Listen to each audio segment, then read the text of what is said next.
So this morning our scripture reading comes from the Gospel of John. I'm going to give you a little background. We're going to take it in two sections because I think it'll be more beneficial for you. I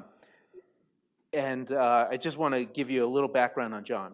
The Gospel of John, the New Testament, Matthew, Mark, Luke, and John, right? John's the last one. We believe that it was written last.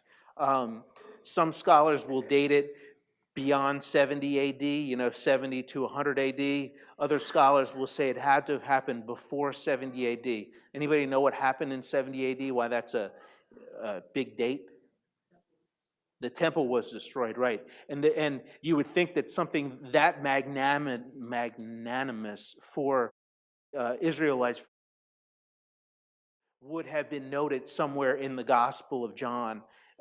Or there would be inklings of it that you could read, that the influence of the destruction of the temple throughout the writings, if it was much past that. And there is nothing in there about that. So I would date it at 70 or before, which is really important because you still had people living that had a hands-on experience with Jesus. It wasn't like someone writing 200 years, about this mythological figure. It was like hands-on. You could fact check it. John's a little different too. The first three Gospels, there's a lot that go together. There's stories that Matthew, Mark, and Luke all share. John wrote later, and he probably was aware of what was going on with the other three, and he kind of encapsulated the stories that he felt were important that they might have missed. He also takes a much more spiritual approach to it, and we're looking at John chapter 5. So in John chapter 5, there's this guy. He's at a pool, and he's not there to go swimming. He's there to be healed. So I'm going to share with you the first part of this story from John chapter 5. Sometime later, Jesus went up to Jerusalem for one of the Jewish festivals.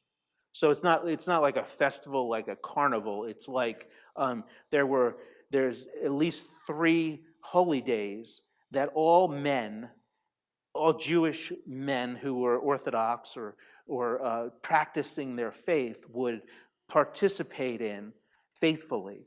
So Jesus was Jewish, and he was a rabbi, and he went and participated in these 3 Jewish festivals. We don't know which one, though.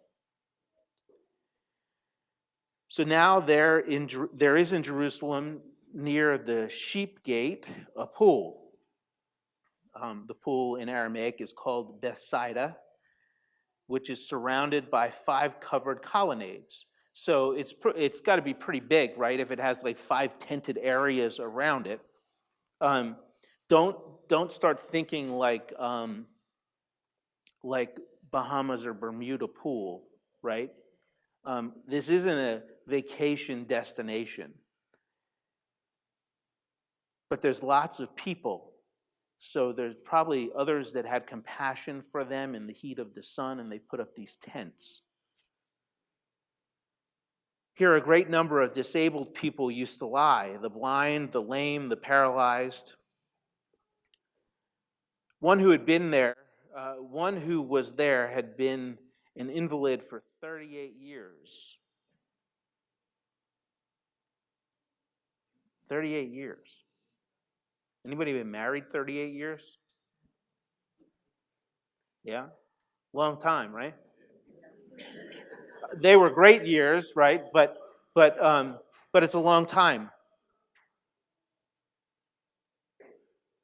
When Jesus saw him lying there and learned that he had been in this condition for a long time, Jesus came up to him and he asked him, "Do you want to get well?" "Sir," the invalid replied, "I have no one to help me into the pool when the water is stirred. While I'm trying to get in, someone else goes down ahead of me." Then Jesus said to him, "Get up, pick up your mat, and walk." And at once the man was cured.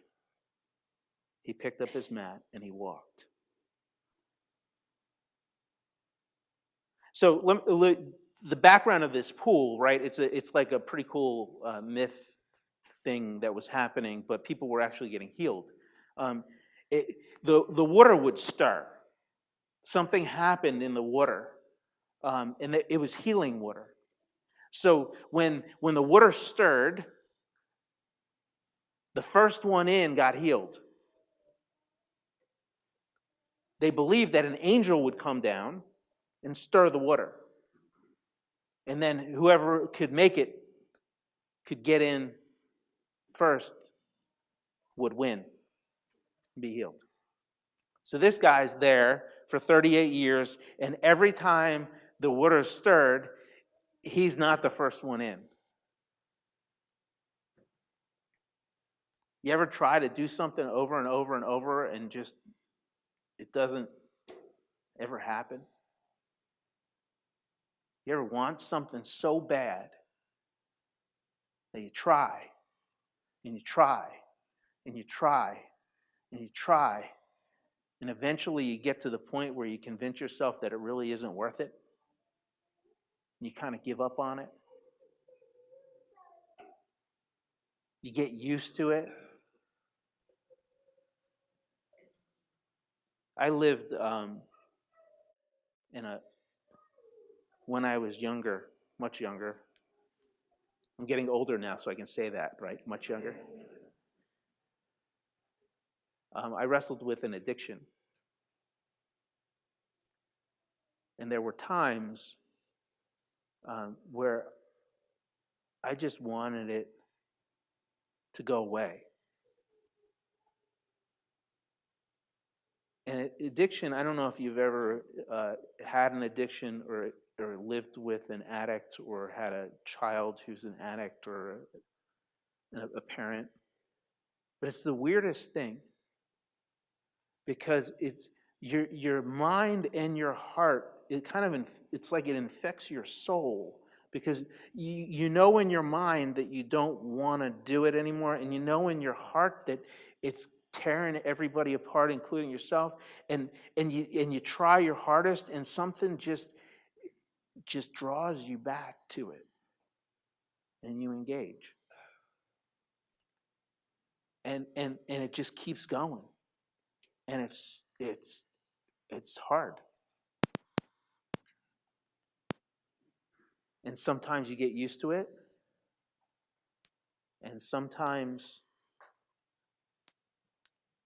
you wish it away.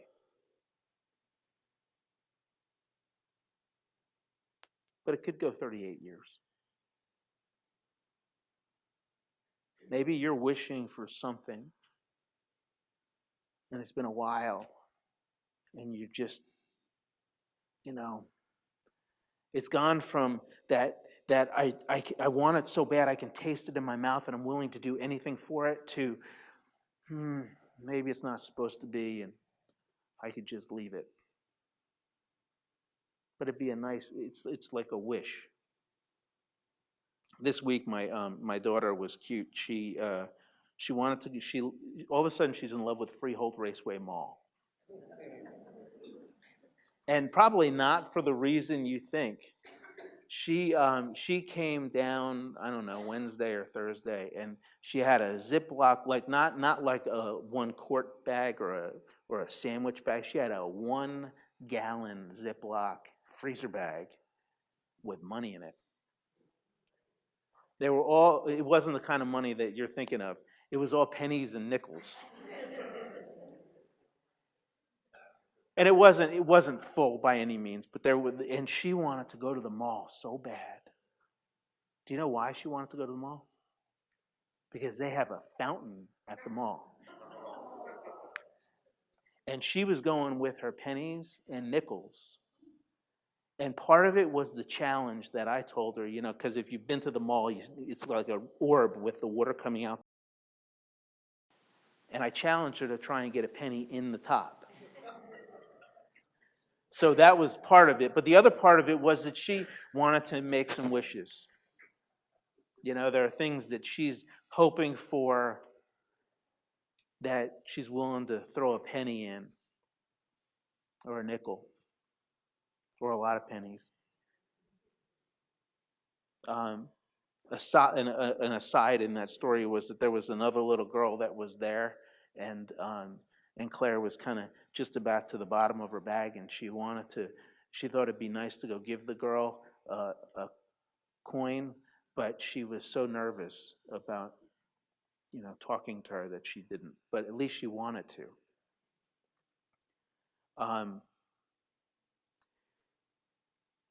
What is it that you're maybe wishing for? And this guy, the story gets more interesting. So let me get back to the story, because I'll give you the rest of it here. Ready? Man, at verse 9. At once the man was cured, and this is different, right? If you were here last week, we talked about the 10 lepers, and part of that story was about how many steps did it take before they were healed, because Jesus said, "Go and show yourself to the priest." And they had to go, and along the way they became healed. And how I wanted to encourage you to just keep on the journey, keep working it. Well, this is a different story totally. One reason it's different is because Jesus walks up to this guy and says, "You're healed, get up and walk." And he did. Like on the spot. It's amazing. So at once the man was cured, he picked up his mat and he walked. Now, we're talking about change this morning. I want to suggest to you that this guy who was on the mat, did you notice he never answered Jesus' question? Right? Doug, can you go back to verse 6? Jesus saw him lying there and learned, and Jesus had compassion for him. He had mercy. He saw how long this guy had been afflicted, and so John tells us that. So then he went to him and he asked him, "Do you want to get well?" And what would your response be? What was his response? "Sir, I have no one to help me get into the pool when the water is stirred. While I'm trying to get in, someone else goes down ahead of me." It's excuses.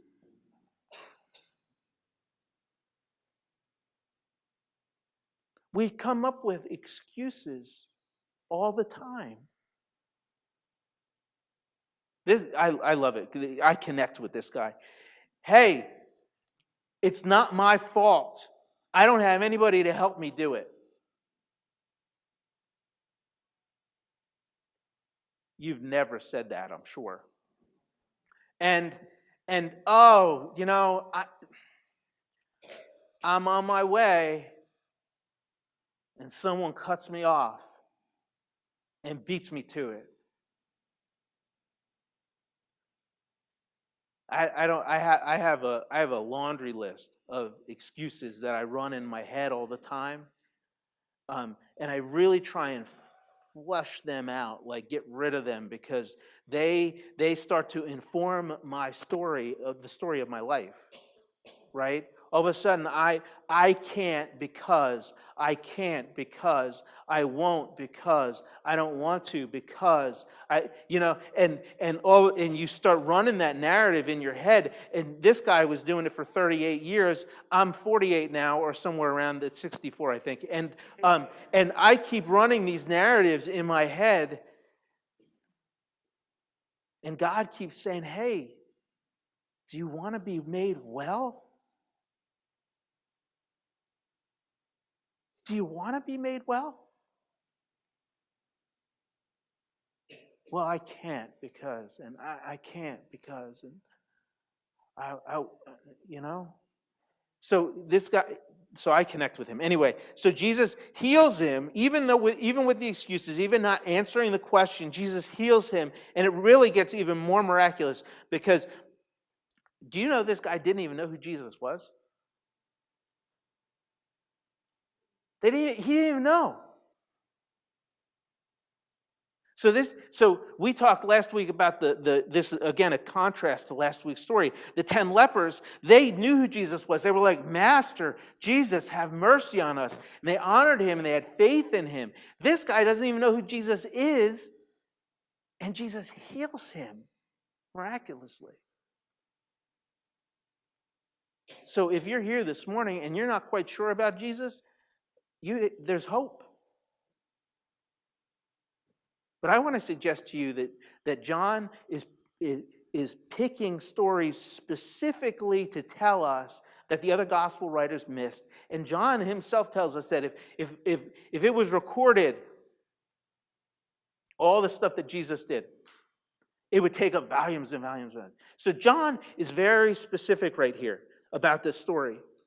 Why is John telling us a story about a guy who doesn't even know who Jesus is, that's sitting at a portico, at a well, at a pond, with this mythical thing with angels that come down, and the guy has all these excuses in the world, doesn't know who Jesus is? Why is John telling us this story? Because I want to suggest to you that change happens in our lives, physically. Change happens at a corporate level, at a community level. If you've ever tried to create change at a corporate or community level, sometimes you know that it's nothing short of a miracle from God. But there's also something even more profound that Jesus is doing here. It's a spiritual change. He's changing the guy's physical life, and we just read that part of the story. Now we're going to read the change that Jesus is trying to get to at the community level.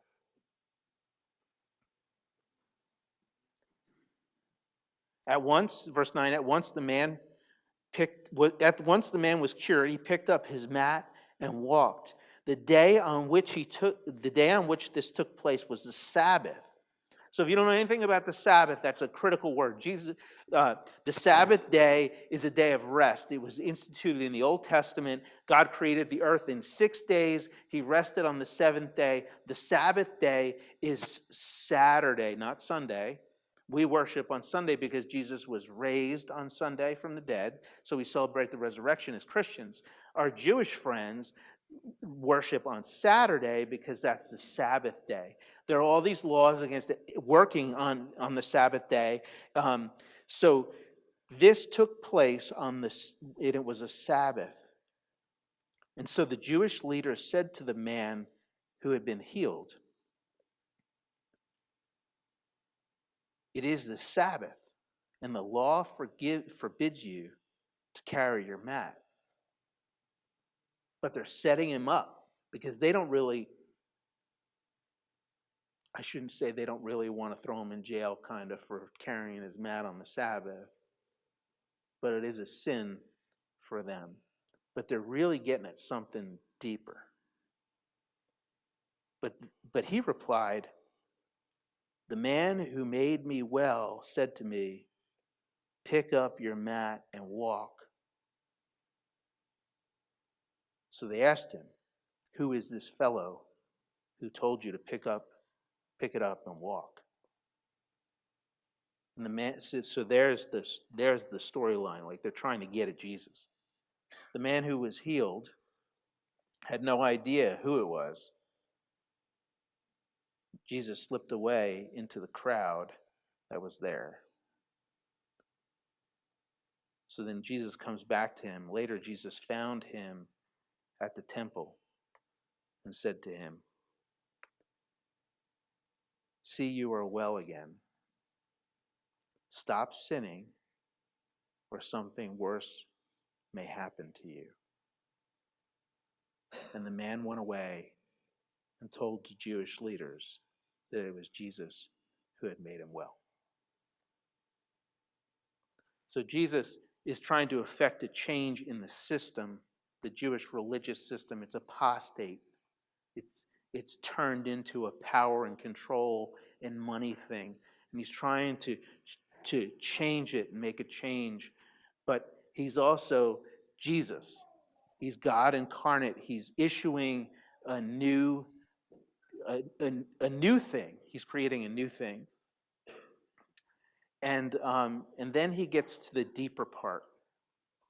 So he healed this guy physically.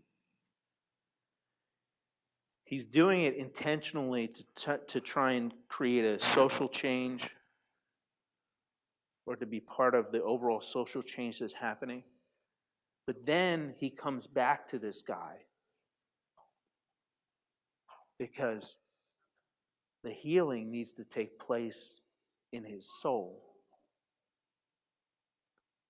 And he says to him, as Jesus says to many people, stop sinning. Go and sin no more. You remember last week with the lepers, right? We talked about how in the culture, it was believed that leprosy was like the worst disease, and if you did bad things, you got bad curses. God cursed you. So if you did something really bad, even though no one knew what it was, or maybe your parents' parents did something really bad that caused the curse on you, but that's not true.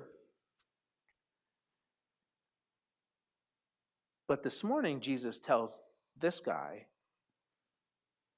stop sinning. Because if you continue, it may get worse. So what's the guy's sin? What do you think? Is it apathy?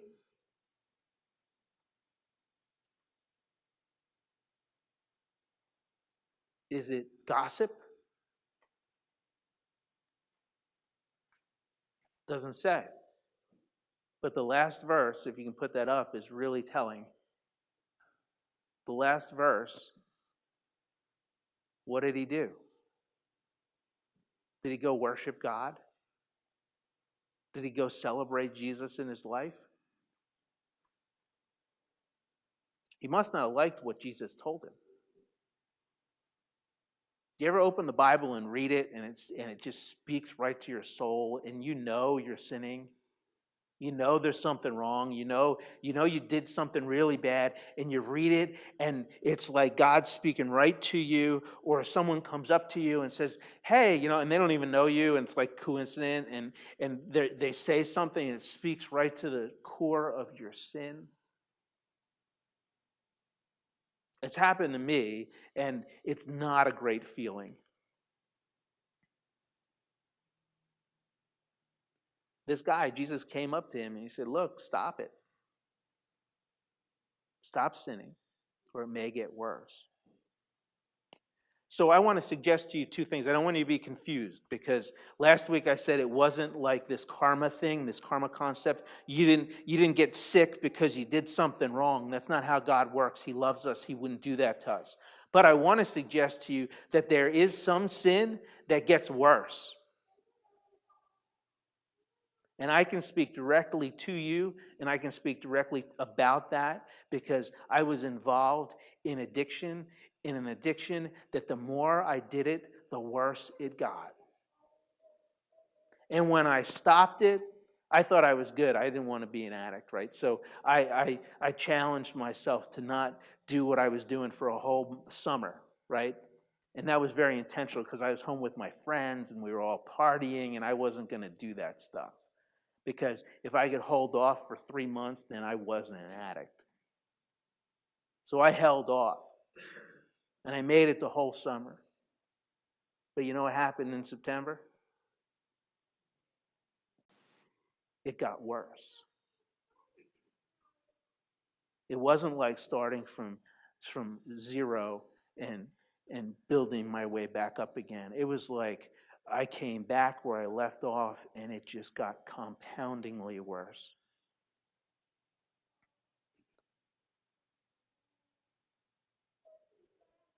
Some sin that we commit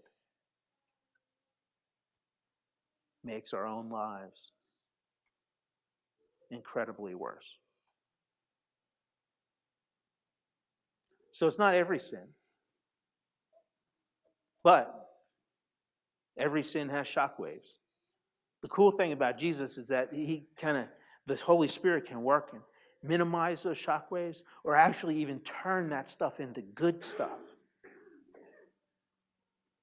I can tell you that that I'm proud to be a pastor, and I try my hardest to serve God, and I'm not perfect. But 20 years ago, when I was in the midst of the garbage that I was doing, none of my friends and my parents would have ever thought that God could have turned my life around. I think I had a few Sunday school teachers that were prayer warriors that got me through it, and they knew that God could turn me around. There's always hope. There's always hope. Here's a guy who hadn't had a change in his life for 38 years. And apparently there was some sin that was eating him up that was causing his debilitation. And Jesus, he didn't even know Jesus, and Jesus comes on the scene and he hears about this guy. Can you imagine Jesus, the Savior of the world, hearing that this guy had been here for 38 years and it was because of his own sin, his own stupidness, his own ignorance, his own I'm going to stick it to God kind of. He's there, and Jesus, God himself, comes up and he hears how long this guy has been afflicted. The guy doesn't even know who he is, and Jesus heals him because Jesus has such incredible compassion and mercy. He loves each one of us so much that no matter what we've done, no matter where we are, no matter how confused we might be about faith or whether we even know who Jesus is, he is willing to heal you. And not at just the physical level, at the soul.